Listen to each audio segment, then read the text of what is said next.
मोरा पिछुआरा वासी सामावा के गछिया सीसामावा के गछिया सीसामावा काटावा के जइहा ए राजा जी सीसामावा काटावा के जइहा ए राजा जब तू ए राजा सीसामावा कटवई बसी समवा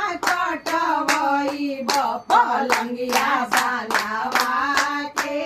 जइहा ए राजा जी पलंगिया बनावा के जइहा जब तू ए राजा पलंगिया बनवई पलंगिया बनवई बसे जरिया संगे सोके जइहा ए राजा जी से जरिया संगे सोके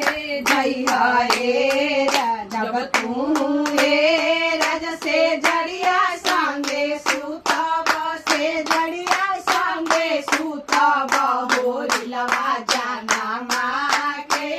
जइहा ए राजा जी होरिलवा जाना माँ के तू ए राजा होरिलवा जनमई होरिलवा जनमई पापा जी का हवा के जइहा ए राजा जी पापा जी का हवा के जइहा ए जब तू ए राजा पापा जी कहवई पापा जी कहवई दोबारा नंबर लगा के जइहा ए राजा जी दोबारा नंबर लगा के जइहा ए राजा जी।